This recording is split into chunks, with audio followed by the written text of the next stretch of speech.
I've heard hawks. I don't think I've ever heard doves. Hawks and JD Vance calls himself a reasonable moderate between pro and anti-Israel extremes, saying he's advocated for a pragmatic relationship based on shared interests with Israel. Again, when I open up the pages of Time magazine and I see that there's a literal foreign influence campaign being funded to tank the very deal that I was pursuing, and oh, by the way, many of the people who were receiving that money were actually attacking me in completely dishonest ways, my response to that is, well, go to hell. I'm going to do what I have to do for the American people. I represent Americans first, and that's the way that I've tried to do this job. And Joe, the crazy thing is, people don't realize this. I'm actually in this, there's this massive pro-Israel, anti-Israel debate in the United States of America. I'm like the reasonable moderate. And I think that's what so many people don't realize is, I've been accused of being an anti-Semite. I've been accused for what reason? Quite literally I've been accused of trying to, I guess some people say that I've insulted the Jewish religion, which is insane. I have a ton of respect for the Jewish religion. But I mean, if you talk about... What specifically did you say? I don't know. I've never heard a good, compelling argument for why I'm an anti-Semite, even though I've been accused of being an anti-Semite by many people. But what I say to these guys is, look at public opinion, look at the way young Republicans versus Republicans over the age of 65 approach this issue. Like right now, Israel is losing the public opinion battle in the United States of America. It is a simple and obvious fact. Donald Trump has said that publicly. It's a simple and obvious fact. Why do you think that is? Well, let me finish this point. Okay, go ahead. Okay, my attitude towards this is Israel is an ally. Like France or like the United Kingdom, we're going to have disagreements with them. We're going to have agreements with them. There are areas where we're going to have similar interests and areas where our interests are going to diverge. So my approach to this is to say, you know what? When we're partnered, great, let's work together. And we're not, let's just be honest about it. And for that, people attack me for being an anti-Semite or anti-Israel, and they don't see the writing on the wall that I'm actually just the guy advocating for a normal relationship with a normal country. He's the most normal guy. He's the most normal guy out there, man. He's just the guy. He has the best position on this. I love that he's trying to tailor this in a way where he doesn't get too much blowback from the pro-Israel lobby, because he obviously has aspirations of higher office, while simultaneously maintaining his credibility as an Israel critical guy. And it's or get off the pot time, buddy. Okay, that's it. And of course, he's not going to be able to walk that line. He's going to come across like these annoying Democrats. Read his book before you judge. He's a changed man, a man of God. Okay, yeah, he's like, I'm moderately in support of Israel's genocide, but not like, but also kind of critical of it. That's based around shared interest as opposed to based around, something else. So, why is Israel losing? Why is Israel losing American public opinion? Well, the narrative is that Israel has a very disproportionate effect on American politics. Yeah, I see that. I see that narrative. I mean, I actually think that... Yeah, he's got... Look, this stuff is not convincing at all, okay? It's not convincing at all. It's not going to be convincing at all for many people. You don't have to be like a brilliant understander of foreign policy to recognize that this is untenable, okay? Americans, by and large, do not like that Israel is receiving this level of aid, this level of financial support, and this level of political support. Americans absolutely hate that Israel also gets to have a say in domestic policy. Okay? Israel gets to have a say on whether you can criticize it or not. He's hitting the Mallory McMorrow lines. He's trying to Mallory McMorrow-ify his position amongst the Republicans, knowing full well where the Republicans are going. Okay, young Republicans are done. They're done with Israel. Okay, it's over. It's just the old base that is obviously the most reliable voting bloc, the evangelicals and the like, that are still the only group of people in this country that show support to Israel by, Democratic Congress, by Democratic Congress levels. Okay, if we're looking at, who supports Israel the most, obviously you got the old evangelicals. And then on top of that, you have Hakeem Jeffries and every other Republican and most of the Democratic congressional representatives.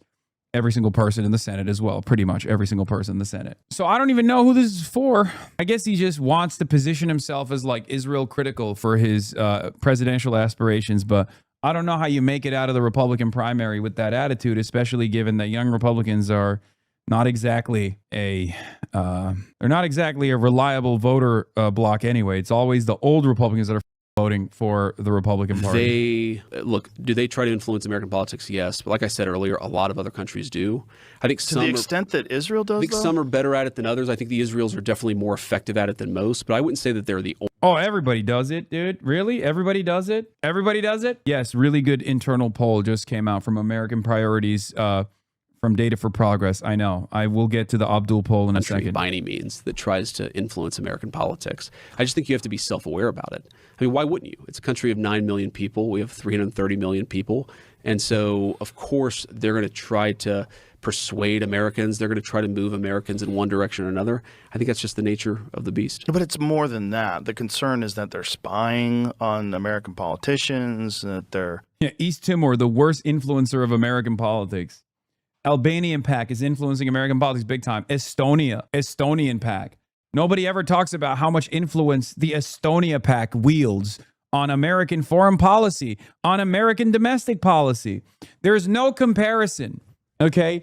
You can cry anti-Semitism until cows come home. Every American is aware of it. Even people who are pro-Israel are aware of the tremendous amount of power that the Israel lobby holds on not only American foreign policy, but domestic policy as well. Cat's out of the bag. There's concerns about funding. There's concerns about influence. There's concerns about whether or not politicians are, whether they're aligned with Israel or whether they're aligned with the United States first. Well, there's certainly, I definitely get those concerns, but my sense is that the way that all foreign influence works in the United States is people try to manipulate American public opinion, and then from manipulating a public opinion, they try to get the outcomes that they want. Okay. So this is his way of saying, no, this is how Qatar influences American politics. Say certain elements of the Israeli government want to criticize the deal or have disagreements about the deal. I don't even mind an effort to try to influence, foreign governments try to influence the United States all the time. Israel does it, other countries do it. Yeah. Who could forget the thousands of Americans arrested and fired for criticizing Estonia's relationship with the U.S. Please don't mention Gulf states. What? So other people who loves us as brothers, you'll snitch? What are you talking about? Yeah, Estonia, Lithuania. What are you doing? That's crazy. She literally peeked open the door, looked outside, and was like, yeah, it's fine. Situation sufficiently monitored. There's no comparison between Israel and what Israel does on U.S. politics versus any other country. And anyone who tries to say that that's not the case is obviously lying, but also lying in such a hilarious and easily disprovable way that most people understand. I don't even understand why you're trying to say this. Like, why are you even lying like this? You're just only destroying your credibility. What credibility you think you are trying to develop here, you're going to destroy it. This very discreet, extremely well-funded campaign to try to derail the negotiation and try to derail the deal. And, there's this Time article that came out yesterday. A friend sent it to me. It's worth reading because it lists a bunch of people who have quite literally been paid by a former Trump campaign person who was himself paid by certain elements within the Israeli government. And those people are attacking me viciously for quite literally trying to accomplish the negotiation objective that the president set for the country. So what is their position? Are they attacking you how? Oh, it's social media posts. It's, they're leaking to reporters. They're attacking me obsessively, saying that we should not be negotiating with Iran. We should just keep the military campaign going indefinitely. And that is their explicit position. And coming after me saying that, people have come after me and say that I'm influenced by Qatar, that I'm influenced by foreign governments, that, I take my marching orders from Tucker Carlson. And there's just so much bullshit out there when what I'm actually trying to do is accomplish what the President of the United States told me to accomplish, which is a settlement of this that accomplishes our objectives. Iran doesn't have a nuclear weapon. We have the free flow of oil and gas. And like, I should be clear, you know, I don't actually mind. I don't mind that the, you know, let's say certain elements of the Israeli government want to criticize the deal or have disagreements about the deal. I don't even mind an effort to try to influence, you know, foreign governments try to influence the United States all the time. You know, Israel does it, other countries do it. It's just sort of the nature of the beast. What bothers me is actually when Americans allow, meaning American leadership, allows that, you know, let's say certain elements of the Israeli government want to criticize the deal or have disagreements about the deal. I don't even mind an effort to try to influence, you know, foreign governments try to influence the United States all the time. You know, Israel does it, other countries do it. It's just sort of the nature of the beast. What bothers me is actually when Americans allow, meaning American leadership, allows that influence to affect their judgment and to affect what they are advocating for. That's what really bothers me. People are always going to try to influence the United States of America, whether they're allies of ours or whether they're enemies of ours. But again, when I open up the pages of Time magazine and I see that there's a literal foreign influence campaign being funded to tank the very deal that I was pursuing. He's talking about Brad Parscale. Former Trump administration official Brad Parscale is a now foreign registered agent for the state of Israel and is getting people in Salem Media, which is the evangelical Christian network, media network that Scott, what's his face? The in the closet gay guy on CNN. I'm forgetting his name now. Whatever. Someone will remind me in the chat. Scott Jennings, thank you. Yeah, Time wrote about him. Trump's ex-campaign manager is running an Israeli influence operation targeting the MAGA base. His name is Brad Parscale. They're paying money to Scott, or not just Scott. Sorry, they're paying money to Salem Media Figures, the evangelical Christian media network, by way of Brad Parscale to try and manipulate Trump supporters into being pro-Israel. And part of that network is attacking. You taught me, Stimmer. And oh, by the way, many of the people who were receiving that money were actually attacking me in completely dishonest ways. You know, my response to that is, well, go to hell. I'm going to do what I have to do for the American people. I represent Americans first. I'm going to be honest with you. I don't even have confidence in the Democrats that are trying to present themselves as anti-Israel. So if you think I'm going to trust JD Vance, you're delusional. I mean, Democrats are also trying to do their rat fucking operation right now. It's just that Republicans don't even need to do too much of a rat operation against people who are Israel critical in their ranks, because the Israel critical people in their ranks are marginal, inconsequential. Do we have the actual time codes for when he starts talking about this Israel stuff? I want to hear just that. Peter Thiel. Hey, JD, go check on the DMT guy. Peter Thiel experience. That's actually kind of awesome. That's kind of awesome that there's that there are a shit ton of people who are knowledgeable of JD Vance's Peter Thiel blood boy status. Is Joe Rogan a good guy? No, dude. I mean, he's mostly from 120, like 1 hour and 20 minutes in. Feel aneurysms towards this man. All of these things are happening in the context of the broader negotiation over the nuclear program. You never know where this is ultimately going to end up, but that's where we are. And then can I just say one other thing about this? Because there are people, you know, you see Mike Pence, who's sort of a super hawk, my predecessor, who say this. There are people, you know, who are super hawkish in the American system who have attacked the deal and frankly, in some ways have tried to derail the deal. And what I always say to those people is, what is your proposal? What is your actual argument? So just take the Strait of Hormuz, like the narrowest, but in some ways the most important part of this back and forth right now. Strait of Hormuz is a narrow waterway. To the extent you shut it down, you shut down 25% of the world's energy supply, okay? Joe, you could take $100,000 and go buy a bunch of drones on the black market and post yourself on an island in the Strait of Hormuz or near it, and you could fire drones at those ships, okay? Oh, wow. Look at that. JD Vance. JD Vance talking about how to do them. Get his ass, Laura Loomer. This was a big attack against me from the Canary mission, that I was teaching people how to do them, for verbatim explaining this exact same thing that he's said. JD Vance talking about how to do them. Get his ass, Laura Loomer. This was a big attack against me from the Canary mission, that I was teaching people how to do for verbatim explaining this exact same thing that he's saying. Laura Loomer wanted me to go to Gitmo for this. Now, what does that mean? Some oil and gas is still going to get out because some ships and some ship captains are going to say, screw you. Now, the United States can help that, right? We can shoot down some of those drones. We can shoot down some of those missiles. And so we can facilitate the flow of traffic. But the people who are like, you cannot negotiate with the Iranians, the reason why that's fundamentally idiotic is because so long as you have some person who's willing to fire off a few cheap drones, you're going to have some ship captains who say, no, we're not willing to do this. So we got to kind of use all tools at our disposal. The military is one tool, but diplomacy is another tool.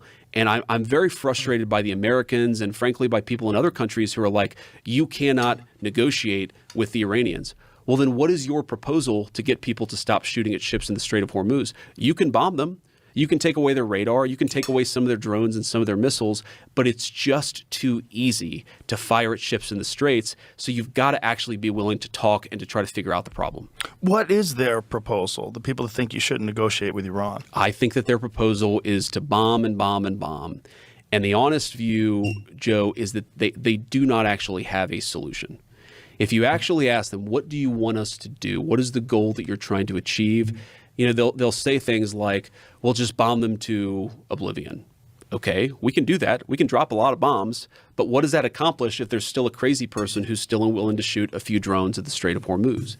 What the president has done, I think very, very capably, is said, we're going to use military force in this situation when it's connected to something we're trying to achieve.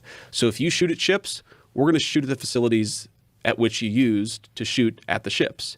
But we're not just going to do something open-ended indefinitely. We're not just going to bomb and bomb and bomb. We're going to try to use our military force as one of the many tools that we have to solve the problem.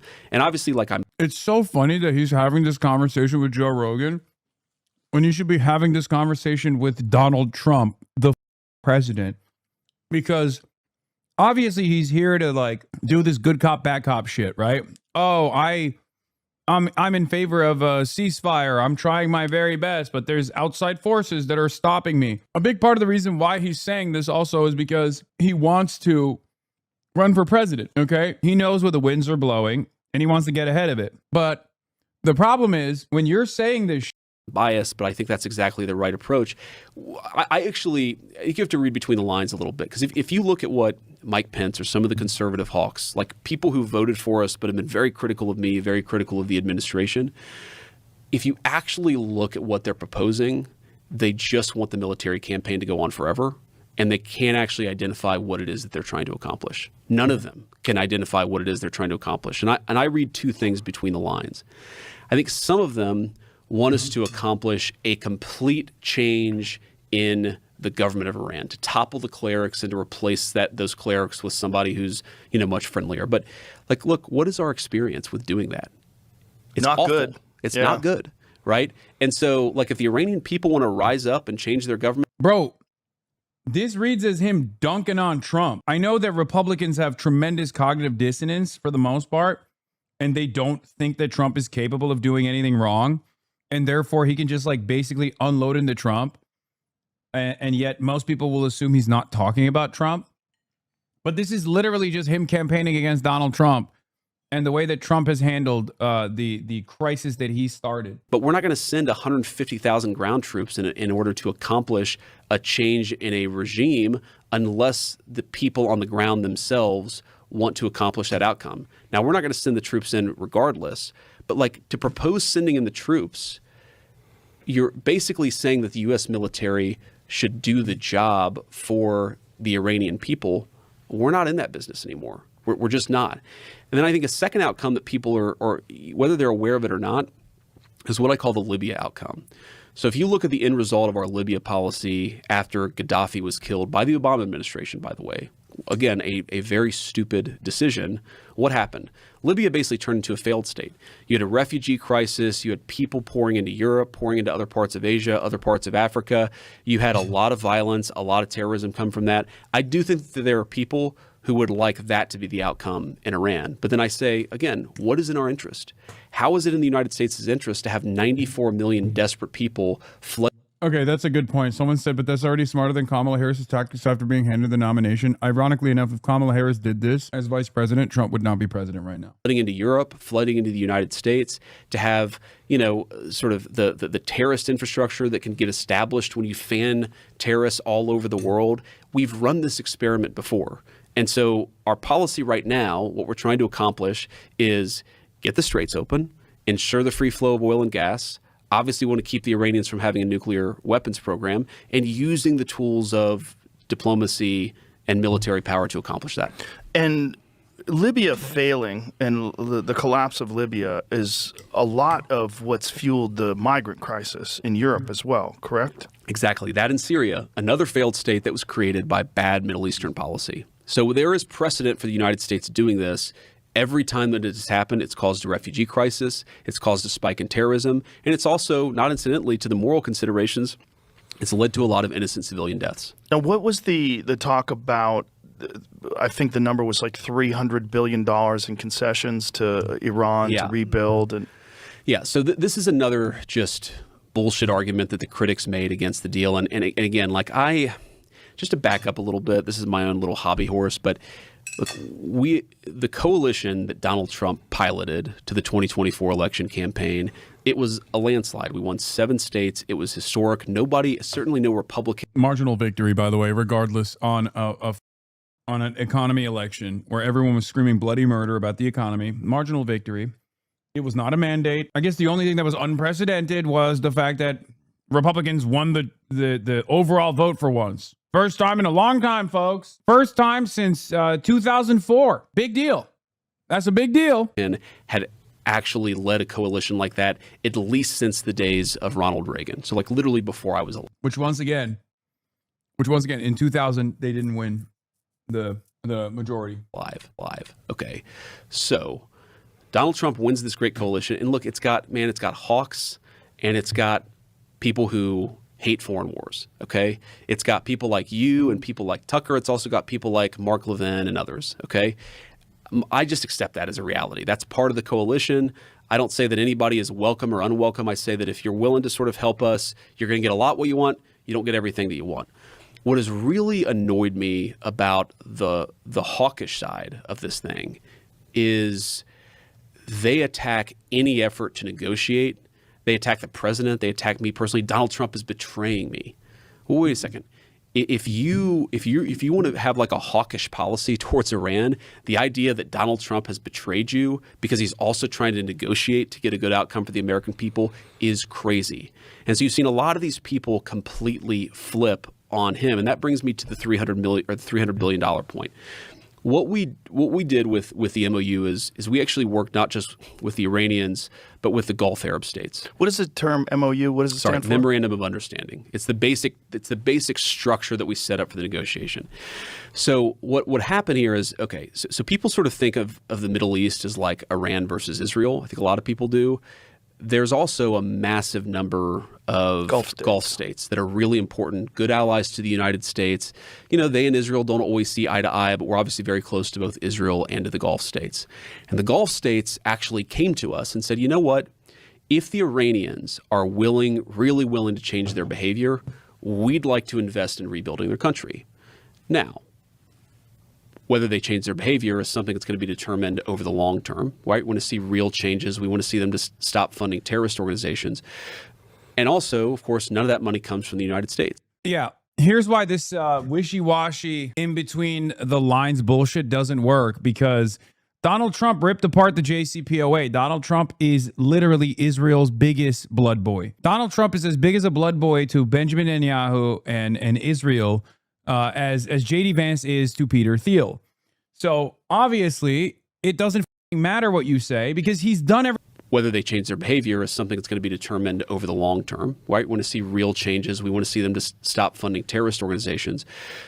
And also, of course, none of that money comes from the United States. Yeah. Here's why this wishy-washy in between the lines bullshit doesn't work, because Donald Trump ripped apart the JCPOA. Donald Trump is literally Israel's biggest blood boy. Donald Trump is as big as a blood boy to Benjamin Netanyahu and Israel as J.D. Vance is to Peter Thiel.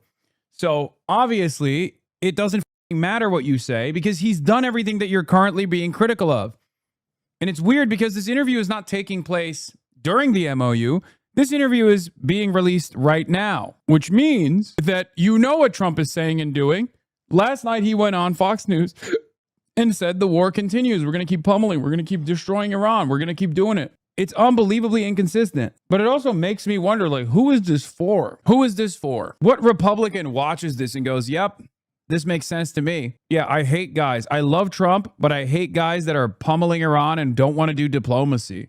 But if Iran's biggest enemies in the region are saying, we'd like to invest if they've changed their behavior, would the United States let us? Would we release the sanctions that would make it possible for the UAE and Saudi Arabia and other countries to invest in Iran?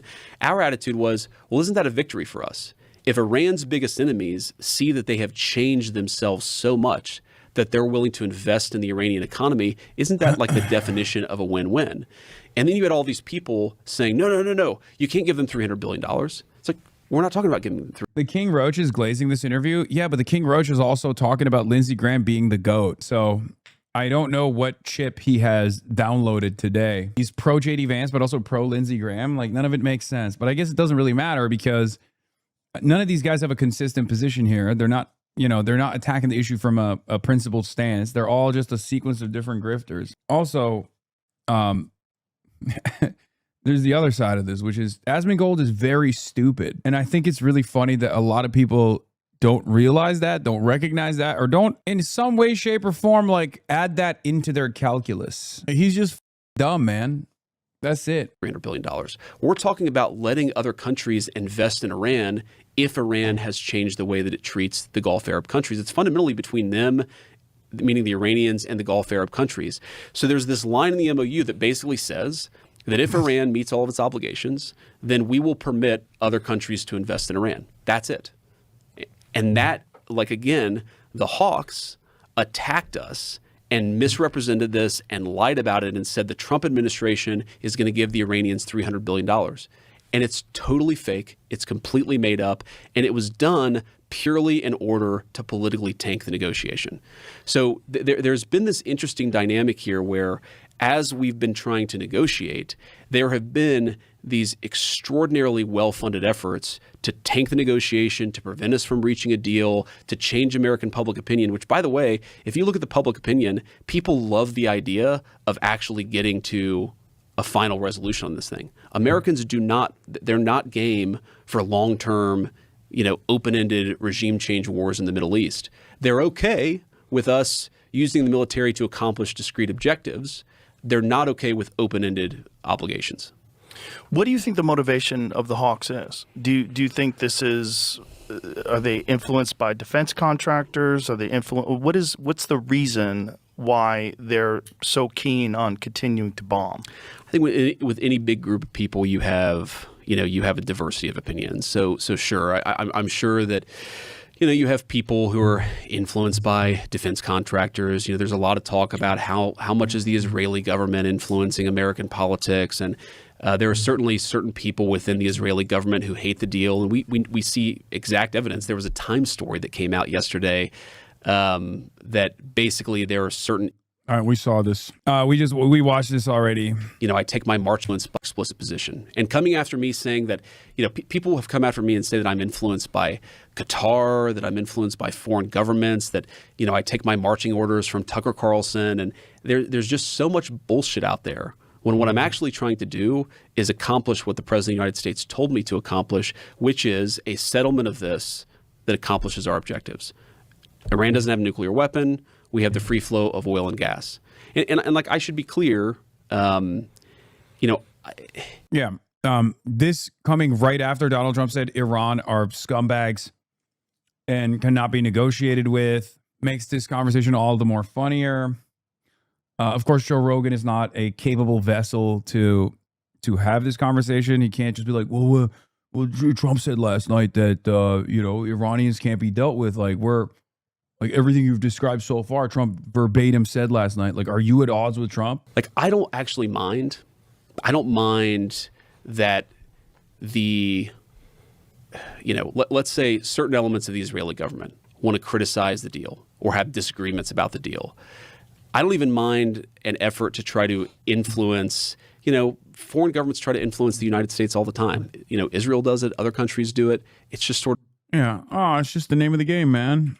Everybody does it. All right. That's what we're of ours, or whether they're enemies of ours. But again, we've heard this already. I already responded to this. There is no country that comes close to the level of influence that Israel has. There's no special relationship with another country that comes close to the special relationship that we have with Israel. And this is so matter of fact that the average American is aware of it. The level that influence has over American foreign policy and American domestic policy is so perverse, is so flagrant that the average American understands it. The problem, however, I guess if you're, someone who is anti-genocide or an anti-Zionist but not an anti-Semite, the problem is, how do we communicate this to people and help them understand that this has nothing to do with Judaism? Well, because every single person that defends Israel's special relationship immediately ties it back to Judaism, says Israel's the Jewish state, and that you're anti-Semitic if you actually have any criticisms of Israel. It's virtually impossible to separate the two things. Although I try all the time, they still call me a anti-Semite. So it's very cooked. How can you talk about politics when Shimmer University is on? I'm 35 years old. Of Time magazine, and I see that there's a literal foreign influence campaign being funded to tank the very deal that I was pursuing. And oh, by the way, many of the people who were receiving that money were actually attacking me in completely dishonest ways. My response to that is, well, go to hell. I'm going to do what I have to do for the American people. I represent Americans first, and that's the way that I've tried to do this job. And Joe, the crazy thing is, people don't realize this. I'm actually in this, there's this massive pro-Israel, anti-Israel debate in the United States of America. I'm like the reasonable moderate.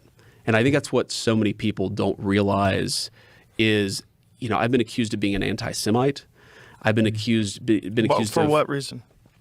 Quite literally for, I've been accused of trying to, I guess some people say that I've insulted the Jewish religion, which is insane. I have a ton of respect for the.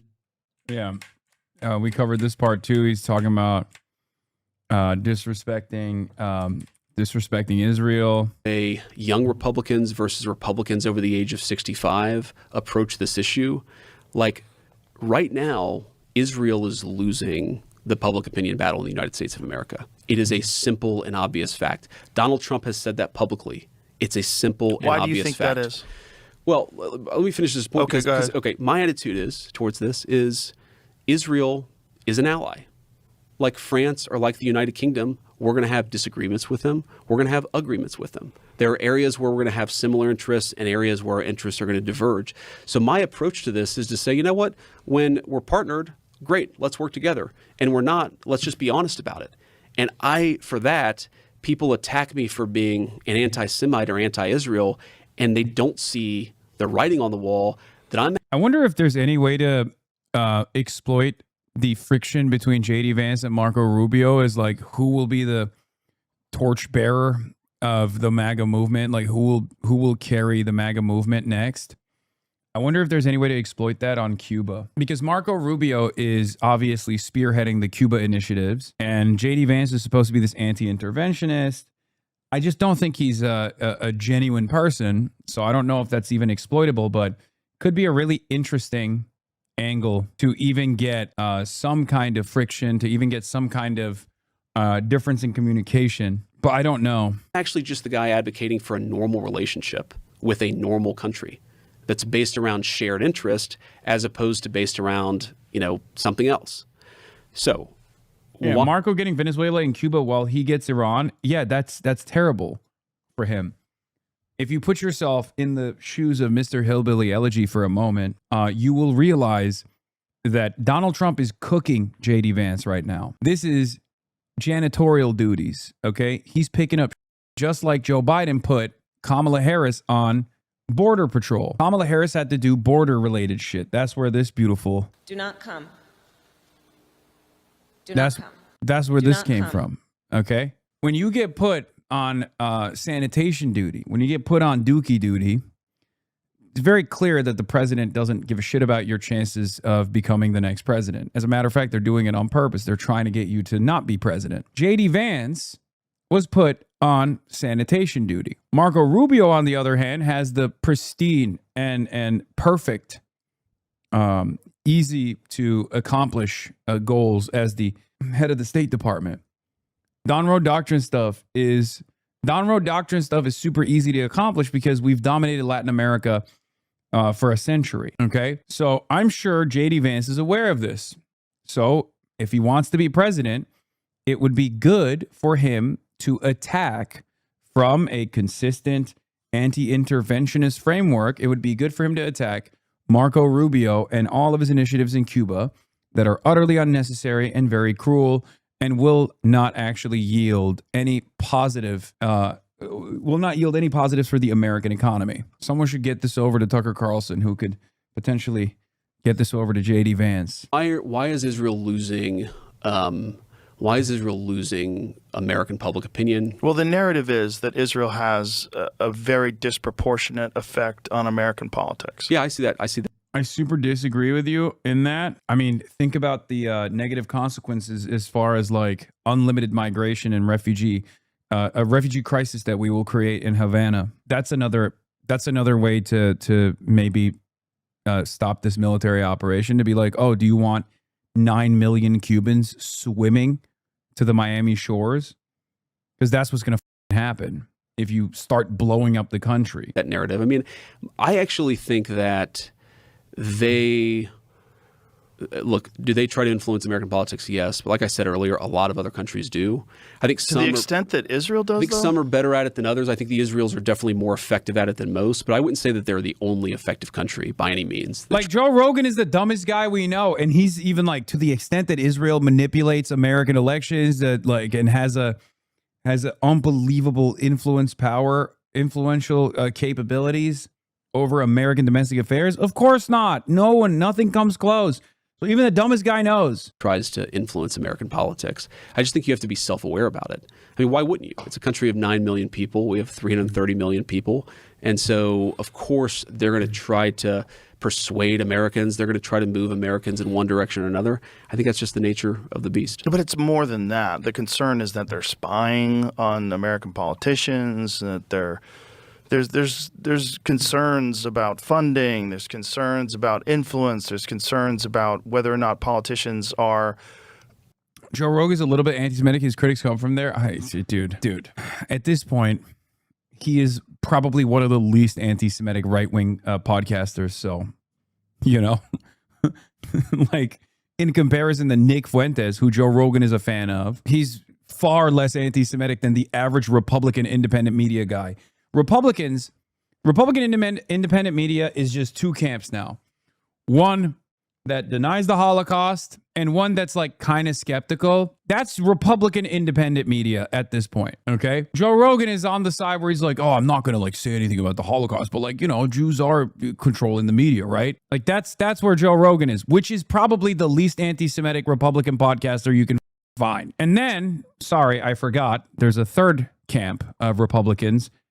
Mark Levin, Ben Shapiro, Scott, I keep forgetting his name. Oh my God, the CNN guy, Salem Media, the evangelical right-wingers that are super pro-Israel, Scott Jennings.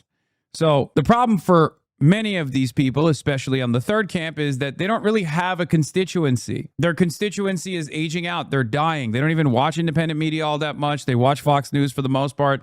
They're all 65 plus years old. And that's why you see Ben Shapiro suffer tremendously. Whether they're aligned with Israel or whether they're aligned with the United States first.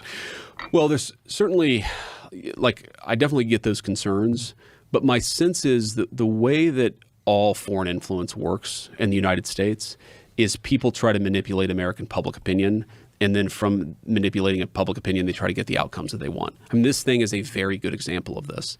So, we know, I'm telling you, beyond a reasonable doubt, we know that the negotiation strategy that the president has asked us to pursue And again, with limitations. Like when the Iranians hit ships, the president has been willing to knock the hell out of the Iranians in response. This is not just a negotiation. It's negotiation, it's military, it's all these things. But I know beyond a shadow of a doubt that there have been people within the Israeli government who are trying to like actually shift us away from that policy because they want to continue the military campaign. And by the way, like there are people within their government that I love, I have good relationships with. I hope, and I don't think that they're part of this. I mean, you know, the ambassador of Israel to the United States, I think, is actually a really good guy. Obviously, he cares about Israel first. I care about America first. But there are some people within their system we know beyond a shadow of a doubt who are manipulating and trying to change American public opinion to keep the war going on indefinitely. Again, not towards any objective, but just indefinitely. So, like, does it happen? Yes. But I guess what I would say to the Americans who sort of see this and are frustrated by it, my attitude would be you should be frustrated at American leaders who are, you know, persuaded by this, affected by this. Countries are going to do what countries do. I really don't. It doesn't bother me that Qatar tries to influence the United States of America, and they do. I like a lot of the Qatar. Dog, what the are you saying?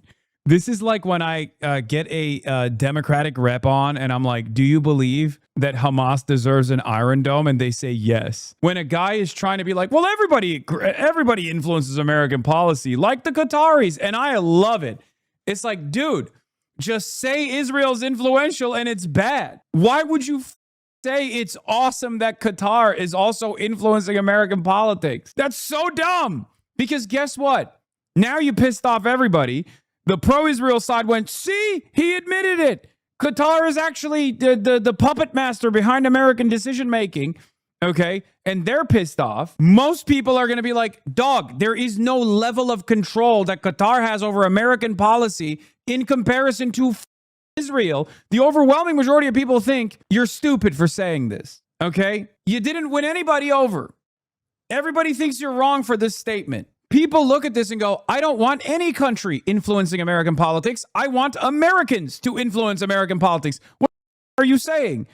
Which is the normal position, right? This is a level of like moral consistency that you can only arrive at if you only talk to DC people and you have decided that you have this like very strange attitude, very strange outlook on how people look to foreign nations and the level of influence that they have over American politics. Nah, that's where you're wrong. Most Americans are thinking, what's a Qatar? Is just like I like a lot of the Israelis. It doesn't bother me that Israel tries to do this. It frankly doesn't even bother me that Russia... This is like the 8th time, for the record, that he has brought this up to be like, well, you know, everybody controls the American flow of...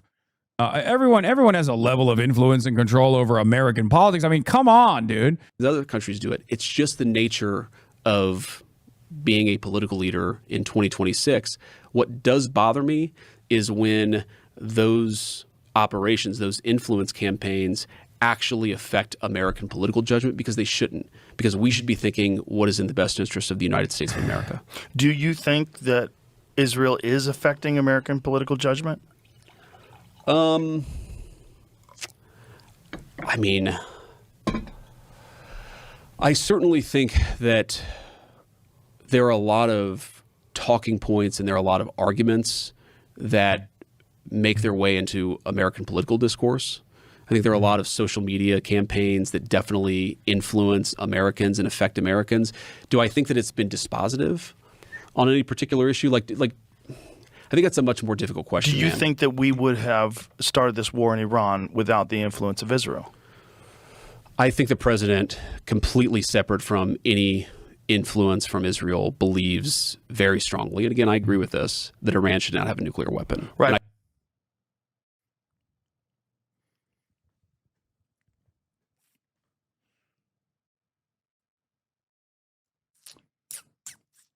Nah, you see, Joe, he just loves. It's a special place in his heart. Oh my God, Joe, remember how to be a good interviewer? This is the one thing he locks in on. I like that. Look, for years and years as the #1 Joe Rogan head, I've always talked about how Joe operates, right? Joe is very malleable. Joe will agree with everything that his guest is saying. That's why he's such a good interviewer in general, because he is. He's a fairly interesting interviewer, and And if he has interesting people on, then it's like actually a fun conversation. However, there are certain things that he hyperfixates on. The only time, as the Joe Rogan Whisperer, the only time where I've ever heard Joe push back on guests is when it comes to weed and when it comes to like DMT and stuff, right? And last but not least, after COVID, when it came to vaccines and COVID related shit. Okay. Nowadays, Joe Rogan has added a third or fourth thing to his rotation, which is Israel's influence over American politics. Okay. Oh, the other one was trans athletes. That's right. Trans athletes. That's another one. He will always debate his guests on trans athletes, weed, and vaccines. Right. Even his friends, like long-term friends, he will argue endlessly on. So now he's got another thing, which is Israel. It's clear. That's why he's not giving up on this Israel shit where he's like, well, don't you think it's like a lot of influence? Which is very funny. He was willing to do things. Bombed them in June. Right, that was the initial attack, right? June of last year. Yeah. Midnight Hammer, yeah. Right. Do you think he would have continued with the most recent campaign if it wasn't for the influence of Israel? Yes, I do. Really? I do, yeah. Look, Why I think again, and I see this, and I see it even from people that are in our coalition, and this would be my flip side to the hawks who have been attacking me or the president mercilessly over negotiation. I would sort of turn this back on some of the doves or some of the realists who have been attacking the president of the United States. The doves? Those are the peace people? Peace people. That's what you call them, the hawks doves? And doves. You never heard that phrase? I've heard hawks. I've heard hawks. I don't think I've ever heard doves. Hawks and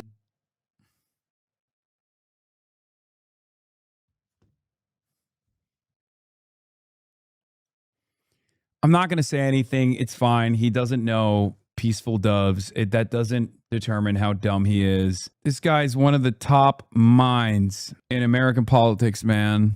and pigeons, hawks, and I don't know. I think it's more doves is peace, doves right? is good, right? So what I think a lot of people, I've heard this argument, is this idea that Donald Trump, was sort of, I've even heard people say he was blackmailed into this by the Israelis. Think that. That's not true, dude. No? It's just not true. I've seen the decision making up close again. Whether you agree or disagree with our negotiation, or whether you agree or disagree with the decision to launch the campaign Epic Fury to begin with, the idea that Donald Trump is being like blackmailed is crazy to me. Because again, I see the way that he makes decisions. I see the way that he processes this stuff. Like the idea that he picks up the phone with anybody and says, hey, like I'm going to take orders from you. No, that's just not how Donald Trump operates. Can you understand, though, why people would come to that conclusion, especially because of the Epstein files? What do you mean? Well, the Epstein files. Oh, my God. Okay, I take back everything I said. I take back everything I said about Joe Rogan. This is turning out to be one of the best interviews I've ever watched JD Vance take. Oh my God. He's so one note on this Israel that low-key he's like, well, don't you think it's reasonable for people to think that like Israel has tremendous levels of control over American politics because there's a philia blackmail ring that all of our societal elites are a part of? Boom! Good luck groiping your way out of that one, JD. Let's see how he weasels out of this. Were supposed to be released. And there was a tremendous. CNN wouldn't ask this. Are you kidding me? Jake Tapper would drone strike whoever the dare make a connection between Epstein and Israel. Jake Tapper was sent a Shahed drone to your house if you did that and you were on the CNN payroll. Amount of resistance to those files being released, and that concerned a lot of people. Because if you're talking about very wealthy, powerful people that were engaged, I take it back. I'm back on the Joe Rogan Experience tip. That's awesome, dude. Follow-ups engaged in crimes. I see. So you're basically saying like the fear is that whatever's in the Epstein files was used to blackmail like the administration into doing the Iran thing. Or at the very least, the people that were involved in the Epstein files that didn't want them coming out had undue influence. Well, again, like, say this with all candor, like, we absolutely screwed up the comms of the Epstein files, like we just did. But do I think the reason we screwed up the comms is because we were trying to hide something? No. I think the reason we screwed up the comms of the Epstein files is one, Pam Bondi said the client list is on my desk, right? Well, they had binders. They were 100%. This is such an indefensible position. This is such an indefensible position. So good luck. Good luck to JD here. Okay. Yeah. How do you explain this stuff? I mean, this is such a perfect story for Joe because it's like conspiracy theories, many of which are not even theories. It's just like real crimes. And it does tie back to Israel and he knows it. So he's just like, why won't the Epstein files be released? Right. But those binders were largely documents that had already been released, right? So let me try to what was let the me try to defend. purpose? Dude, look at this. What is happening? Hey, yo. What the fuck? Joe's like, no, let's stay on this. Let's follow up. Let's formative display. Dude, wait, what? Look at him. Let me try to what was the defend. purpose of that performance? Cook, Joe. Cook. I'm back on the Joe Rogan Experience tip. Look, and he knows it too. He got him. Formative display of the Epstein files. And she was saying there's tens of thousands of hours of film. I don't know what the purpose of it was, but I know that the effect of it was to make people mistrust the entire effort. And what I think is happening, look, I know Pam. I like Pam. I don't think there's anything malicious going on. I think Pam was trying to respond to the political moment. I think she overstated what we had and what we didn't have. And I think that she, got roasted for it publicly. No, this is, by the way, the reason why Joe is not giving up on this is because, like I said, this is one of his hyperfixations. It literally is right in the wheelhouse of conspiracy theories and stuff like that too. So this is one of Joe's new hyperfixations. So obviously he's like, so yeah, what do you mean? Like, so why did Pam Bondi that up? We found our new 60 Minutes correspondent. Are you kidding me? Again, Larry Ellison would drone strike Joe Rogan. By a lot of people, including me. Like, you and I have talked about this a lot. I'm like one of the OG Epstein conspiracy theorists. I've probably gone down every single rabbit hole. We could go down most of them today.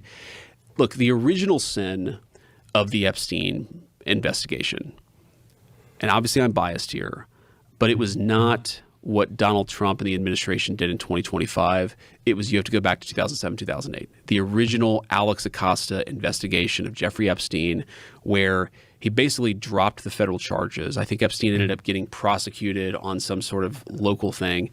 But the original warrant, back in 2008, what was he looking for? What was he allowed to look for? What were they collecting? It was not looking at a broader conspiracy. So that happens, okay? Epstein gets pinched. I think he goes to prison, or maybe this is when he was on house arrest. Mm-hmm. But like anything that existed from the 80s and 90s up to 2006, 2007, anything that existed that we didn't get back then was disappeared, right? So like when people say, has what you've seen on the inside make you think that that Epstein never blackmailed people or that Epstein never engaged in broader sex trafficking? No, absolutely not. Yeah, there's something really funny about like the entire Epstein saga is that like almost all of it happened under Donald Trump. Like the most consequential parts about Epstein getting pinched again, and even down to the guy who gave him a sweetheart plea bargain, Alexander Acosta was Trump's labor secretary at the time and had to literally resign from his job at the time because everyone was like, wait a minute, why the is Trump's labor secretary, the South Florida prosecutor that gave Jeffrey Epstein his sweetheart plea deal? What the is happening? So that happened under Trump. And then all of this stuff is now happening under Trump too. How can you be an Epstein truther in any way, shape, or form and then be a Trump guy, JD? What I have seen, and I've looked at most of the files, is that there just wasn't dispositive evidence. And if that dispositive evidence ever existed, it was probably destroyed after 2006, 2007. Now, like again, in our defense, yes, was there some bitching and moaning, and was there some back and forth? Yes, but it wasn't while he was labor secretary. Alexander Acosta was labor secretary while Epstein went back to prison. What do you mean? Yes, he was. Alex Acosta was Trump's labor secretary under Bush Jr. No, dog. When Jeffrey Epstein went to prison the first time, he got a sweetheart plea deal. The prosecutor overseeing that case that offered him that sweetheart plea deal was Alexander Acosta. At the time, he was a South Florida prosecutor. Then he continued on with his career, okay? And he was elevated to being Trump's labor secretary in the first term. So the second time Jeffrey Epstein was popped and went to prison, the labor secretary was Alexander Acosta, and he had to resign from his position. What are you guys talking about? Okay. You originally made it seem like the Acosta deal was while Acosta was secretary. No, I didn't make it seem like that at all. As a matter of fact, I said there was a South Florida prosecutor who gave Jeffrey Epstein a sweetheart plea deal. His name was Alexander Acosta, who then became Trump's labor secretary years later. I did not do that. He eventually collected 6 million documents as part of the effort. The president, people say the president was forced into releasing the documents. Like, again, the idea that Donald Trump could not have killed that legislation, especially with the United States Senate, is a joke. He absolutely could have killed it. What did he do? He actually said, nope, we're going to release these files. He thought, he was annoyed by the story. He was annoyed by the Democrats accusing him of doing things bad. By the way, like, do I think there is I've never seen a single piece of credible evidence that the president of the United States engaged in wrongdoing with minors, ever. So, like, when the president says the hoax. This is dog. The president literally had numerous, now public, closed-door private meetings at the time with members in his caucus that he tried to actively threaten or convince to vote against the Epstein file revelations. Okay? So the idea that he didn't, try to engineer the situation to stop the release of these files is nonsense. Okay? If Joe really means it, he'll ask about Ghislaine Maxwell. Yeah, that too. That's what he's talking about, is this democratic idea that he somehow was a pedophile. It's absurd. There's no evidence for it. Now, the Epstein law gets signed. We find 6 million documents. We find out 3 million of them are actually responsive, has something to do with the Epstein estate. We release all of them, with the exception of a few things that are like, the courts have said that we have to redact certain things or we can't release certain files. But like, we did release all these files. Did it take longer than it should have taken? Yes. But we did release these files. And again, the problem here is not like anything that's in the files or not in the files. The problem is, if you go back to the original investigation, it was designed in a way that was way too narrow. If there was so a previous administration f***ed up the investigation. Got it. So why are there still millions of files that are unreleased? Why is that the case? Broader conspiracy. And my view is that there probably was. The evidence that existed in 2007, that was the opportunity to get. So when you say there probably was a broader conspiracy, what exactly are you saying? I think there are a few different options. I mean, look, man, you and I could literally do 2 episodes about this. I've gone on down to every rabbit hole. There's this funny New York Times story that's somewhat true, somewhat false, but where Susie Wiles, the White House chief of staff, says, well, we know JD's a conspiracy theorist on this. Like, I am, actually. I've gone down every rabbit hole here. Look, so there's the theory that whether it was American intel or foreign intel, that Epstein was sort of using sort of the sex ring to blackmail rich and powerful people. There's that piece of it. I think there's a separate conspiracy that hasn't gotten covered as much, which is that Epstein actually, if you go back to the original Epstein guy was Les Wexner, who Columbus, Ohio, was the wealthiest person in Ohio, maybe still is the wealthiest person in the state of Ohio. The thing that everybody in Columbus, I lived there for a time, knew about the Wexner-Epstein relationship is that Epstein was his tax guy. He's the best tax guy. He's a numbers guy. That's what it is. Jeffrey Epstein, best tax guy around. Okay? People don't understand how good he is. This guy was doing magic with the taxes. That's why randomly Les Wexner gave power of attorney over to this random head. That's what it is. That's what happened. That Epstein was like the genius at identifying weird tax strategies that would allow you to not have to pay taxes.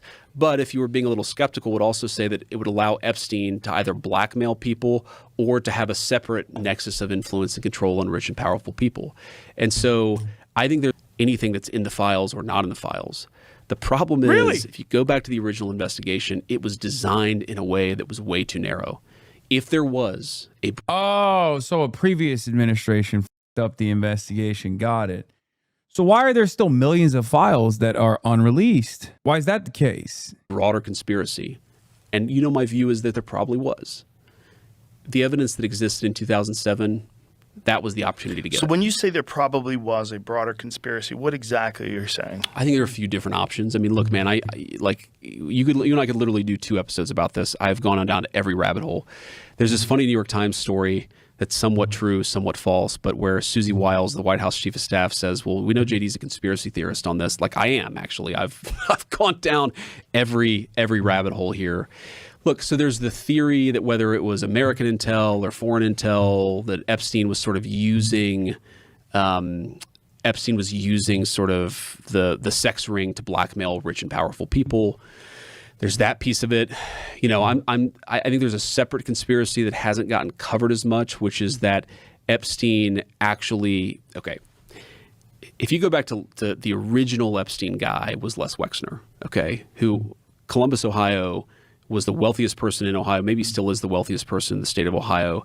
The thing that everybody in Columbus, I lived there for a time, knew about the Wexner-Epstein relationship is that Epstein was his tax guy. He's the best tax guy. He's a numbers guy. That's what it is. Jeffrey Epstein, best tax guy around. Okay? People don't understand how good he is. This guy was doing magic with the taxes. That's why randomly Les Wexner gave power of attorney over to this random head. That's what it is. That's what happened. That Epstein was like the genius at identifying weird tax strategies that would allow you to not have to pay taxes. But if you were being a little skeptical, would also say that it would allow Epstein to either blackmail people or to have a separate nexus of influence and control on rich and powerful people. And so I think there's an underreported, underexplored story of was Epstein like doing a lot of tax stuff that was not on the up and up, and is that one way in which he gained blackmail? It's not opposite of the sexual blackmail story, but in some ways it's you know, you could imagine both things being true. I also just think there's an element of he was a scumbag, he was a very sick person, he built relationships with a lot of other rich and powerful people who just didn't have any real moral judgment about the fact the guy was obviously a scumbag. And again, to go back to defending Donald Trump, I know people don't want to hear this these days, but like, who was the guy? People say Donald Trump's blackmailed by Jeffrey Epstein. Who was the guy who narked on Epstein to the Palm Beach police? That's in the Epstein files. Right. It was Donald Trump. He also kicked him out of Mar-a-Lago. He kicked him out of Mar-a-Lago. It's just, again, well, it's obvious that Epstein was a sick man. Yes, but if people want to say we mishandled the Epstein release, guilty. We did mishandle, especially the communications of it. What do you think should have been done? I think that we should have just dropped everything at the very beginning. And like, obviously it takes a little time to review the stuff, to find the stuff, to redact things where you have victims and so forth. But we should have just done it as quickly as possible. But some of the stuff that was redacted, some of the names that were redacted weren't victims. So yeah, I've looked into this, and my understanding of this, having looked at a lot of this, but not all of it, is that it is sometimes hard to draw a distinction between victim and co-conspirator. And like, let me highlight this in a very sort of obvious way. Ro Khanna, who's been one of the loudest voices on the Epstein file. Well, he became very loud on the Epstein files the minute Donald Trump became president, didn't seem to care about it during the Biden administration. He actually brought one of the Epstein victims, I think, to the State of the Union last year, or maybe it was the year before last. Well, like that victim, and I'm not saying she wasn't a victim. I don't know anything about her particular case. She was also listed as a co-conspirator in some of these documents, right? So there's an idea that some of the people who were engaged in the sex trafficking were also, you know, facilitating it as well. So they were incentivized to get more girls. Yeah, but yes, that's right. But the idea is that it's hard to sort of, it's sometimes a little bit of a gray area between, you know, some of the people who were alleged victims were also alleged co-conspirators. You know who's not? I like that he's literally like, some of these victims also did up things. But you know who definitely didn't? My big, beautiful president, who's mentioned in the Epstein files up and down a million times over, who tried to stop it from being released. He's actually so perfect. These motherfuckers blame everybody, including the victims, before he just says, yeah, you know, it is a little suspicious that Trump is all over this. That's so awesome. Actually, Joe, the only Jeffrey Epstein victim is not the children, is not the women. It's actually Donald Trump. And that's a brave take that no one wants to say. The only person who was ever victimized by Jeffrey Epstein happens to be the president now. His name is Donald Trump. Yeah. Thanks, man. That sounds awesome. Like this reminds me of this is not dissimilar in some ways to trying to constantly tie back Israel to Judaism, right? Where it is virtually impossible at this point to try to get people to look at the Epstein files, look at the Epstein situation, and then be like, well, Trump is actually infallible. He looks really good in all of this. Like, it's just not going to happen. Okay? It's just not going to happen. You did it. You literally constantly ran on releasing the Epstein files and all this stuff. So how the do you think you're going to get away with it now? It doesn't make any sense. You've tied it. You've tied those two things inseparably to one another. And Trump himself tied himself to the Epstein files inseparably. It just doesn't, it's you're making your own job more difficult. You might as well just move on and try to talk about other shit and hope that people don't pair these two things together or forget about it. Okay? I cannot believe he said that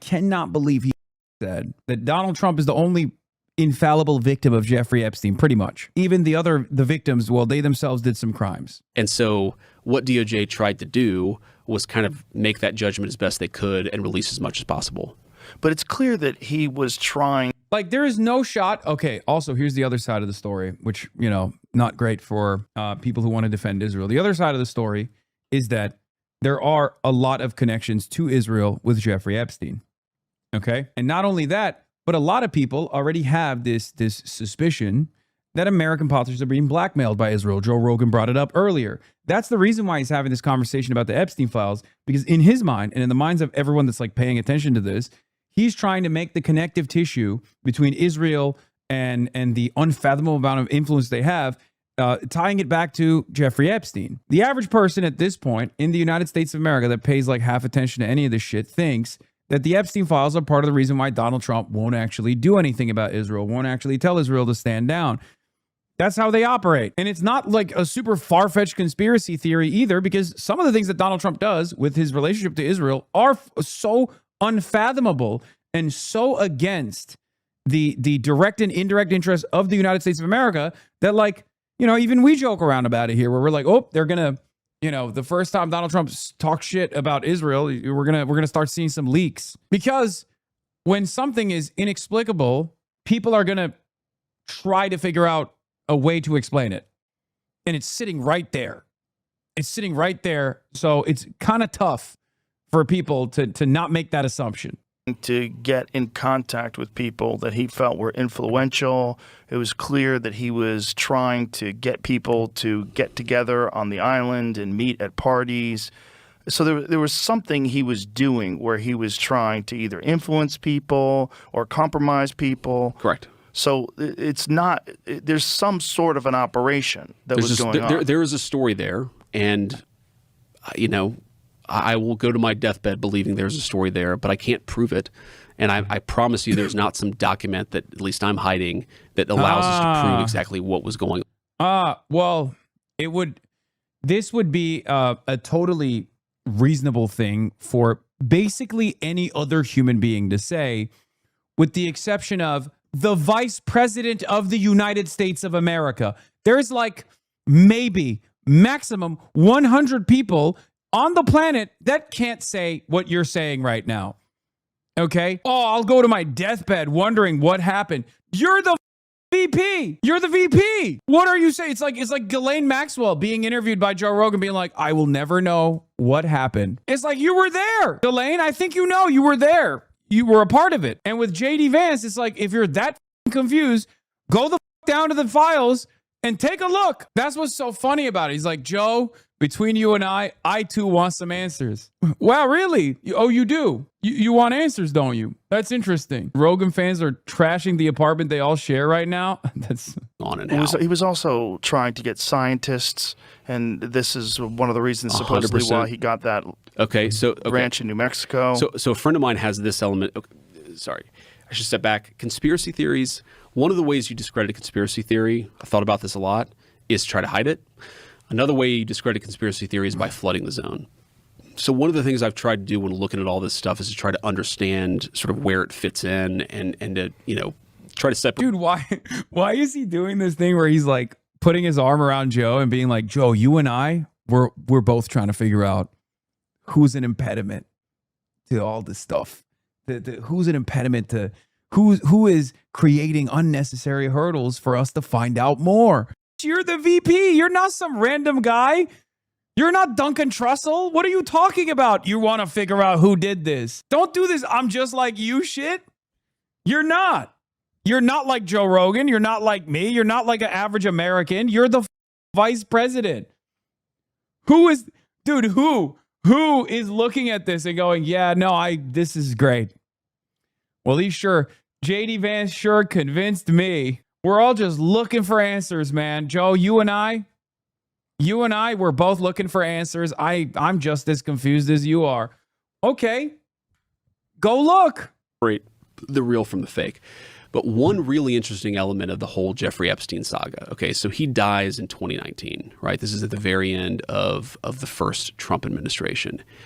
His death coincides very, very closely. This is not my observation. This is a friend, but I don't want to reveal confidences here. It coincides very closely with the end of what you might call the era of censorship in academia. So back in 2019, 2020, we reached sort of peak academic censorship. Oh my God, he did it. He deployed the smoke grenade. Culture war. Joe was so close. And he had to hit him with well, you know who killed Jeffrey Epstein actually? Woke. That's right, Joe. I didn't want to say it. Woke killed Jeffrey Epstein. Fantastic. Thank you. That's awesome. Where people wouldn't publish a medical study because it might have sort of disparate impact racial undertones, or people were getting fired from academia for not doing land acknowledgments, stuff like that. Okay. I'm not saying that stuff has completely gone away, but Epstein, we know, was funding a ton of scientists. By the way, where did his money come from? He was funding a ton of scientists, but like when he died, it's almost like the era of censorship started to break. Because he was also plugged into a lot of in academia, but also, he's plugged into the social media companies. Like, this is a dude who knew everybody. He knew everybody. So, look. So where did his money come from? Well, from given part of it is suspect tax advice and setting up tax schemes for a lot of very, very rich people. Right, but why was he motivated to influence academia, and what was the purpose? I don't know the answer to that question. I mean, I have theories. There's of course Well, most people think he was Mossad. Yeah, Mossad or CIA or some other deep state, whether in America or Israel or another country. Or both. Look, he clearly had connections to the highest levels of American intelligence. He clearly had connections to the highest levels of Israeli intelligence. In fact, one of the interesting things the Epstein saga reveals about, and I try to make this point, is one of the reasons why I'm always careful, and I say there are some elements within the Israeli government who don't like our peace process, because there are a lot of elements within the Israeli government that actually do like our peace process. They recognize that this indefinite campaign is not good for them either. And the Epstein thing is interesting because as much as I know, Prime Minister Netanyahu, not a particularly popular person in the United States of America right now, Epstein seemed to be connected to the elements of the Israeli deep state that were... Wait, rewind. Vance admitted? Look, he clearly had connections to the highest levels of American intelligence. He admits it, but no, hold on. Look at how he pieces it back. No, listen. He admits that Jeffrey Epstein was connected to the Israeli state. He admits that Jeffrey Epstein was connected to the American. First, he said Epstein did woke. Shut up! Stop demanding that I rewind. I know he said Jeffrey Epstein invented woke. Okay. Then he said Epstein is connected to the highest levels of the American government and highest levels of the Israeli government. Okay. But watch how he ties it back. This is how the Israeli government, or at least the Likud government, talks about the Epstein files. Okay. He clearly had connections to the highest levels of Israeli intelligence. In fact, one of the interesting things the Epstein saga reveals about, and I try to make this point, is one of the reasons why if you want to rewind, all you need to do is subscribe. By the way, the Piker Broadcasting Service is sponsored by you, the people. Support independent media. Support the Piker Broadcasting Service. the People's Broadcasting Service for tomorrow's news today, sometimes yesterday's news today as well. And of course, if we situation monitor around these parts, we get to level 10 hype train. We like to carry the flame. We haven't really carried the flame in a minute. So, we could carry the flame today potentially. Closed Presence with 100 gifted subs. Oh my God, the strait is closed, but Closed Presence is back. Always careful. And I say there are some elements within the Israeli government who don't like our peace process, because there are a lot of elements within the Israeli government that actually do like our peace process. They recognize that this indefinite campaign is not good for them either. And the Epstein thing is interesting because as much as I know, the tax fraud. Thank you for the 5 Prime gifted. Minister Netanyahu, not a particularly popular person in the United States of America right now, Epstein seemed to be connected to the elements of the Israeli deep state that were left of center. Like I've always found that. Yeah, see, he's doing the same thing. This is how Benjamin Netanyahu talked about the Epstein files. He literally said it was Ehud Barak. It's the woke libtards. Jeffrey Epstein is a woke lib phenomena. Okay. No, Hasan, you missed. He asked about Mossad. Oh my God. Yes. Okay. He asked about Mossad and he said, yes, Jeffrey Epstein could be Mossad. Is that what you want me to see? Is that what you want? Is that what you want, dude? You want me to go back here? Should we start here again? Jesus Christ, I don't want to rewind. Oh my God. What Kami says, thank you for the 50 bones. Let's start here. Joe Rogan Podcast, check it out. The Joe Rogan Experience. Train by day, Joe Rogan Podcast by night. We're done. I'm done with the Joe Rogan Experience. Okay? I'm done. I'm done with the Joe Rogan Experience. I'm moving on.